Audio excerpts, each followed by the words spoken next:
امن یجیب المضطر اذا دعاہ ویکشف السوء، یہ 20ویں پارے کے پہلے صفحے پہ ہے، یہ یاد رکھیے گا۔ پہلے ہی صفحے پر جس کو قرآن پڑھنا آتا ہے اس کو بٹھائیں، اس سے پوچھیں وہ آیت کدھر ہے، شروع کے اندر ہی ہے 4-5 سطروں کے بعد۔ امن یجیب المضطر اذا دعاہ ویکشف السوء، جو یہ پڑھے گا اب سنیے اس کو کیا کیا ملے گا۔ سب سے پہلے کہ اس آیت کو جو ہر نماز کے بعد پڑھے گا، اس کے بعد اگر وہ دعا کرے گا اللہ رب العزت فی الفور اس کی اس دعا کو قبول فرمائیں گے، اور اگر فی الفور قبول فرمائیں گے، اور اگر اللہ اپنے علم سے جانتے ہیں کہ تھوڑی دیر بعد اس کا قبول ہونا ضروری ہے، تھوڑی دیر بعد قبول کریں گے۔ اس ورد کا کرنے والے کی اولاد کو اچھے رشتے ملیں گے۔ جو اس ورد کا اہتمام کرے گا ہر نماز کے بعد ایک دفعہ،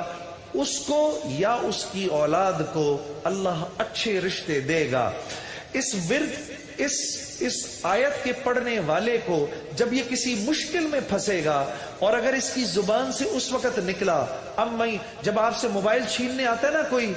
اس وقت یہ دعا پڑھو، اس کو نظر ہی نہیں آؤ گے، اس ظالم کو آپ نظر ہی نہیں آئیں گے۔ یہ میں آپ کو بتا رہا ہوں، میری گردن پکڑ لینا، اگر کسی کو دیکھو کہ موبائل چھیننے آ رہا ہے، یہ دعا پڑھو، امن یجیب المضطر اذا دعاہ ویکشف السوء، اللہ اس ظالم کو ہمت ہی نہیں دے گا آپ کے پاس آنے کی۔ اور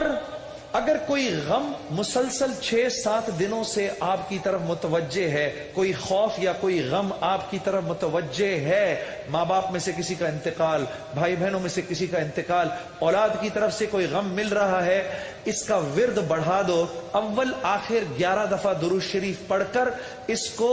300 دفعہ دن میں پڑھو، اللہ اس غم اور خوف کو دور کر دے گا۔ یہ ورد پڑھنے والا اللہ کبھی اس کو نامراد نہیں کرے گا۔ یہ جو دعا مانگے گا، امن یجیب المضطر اذا دعاہ ویکشف السوء،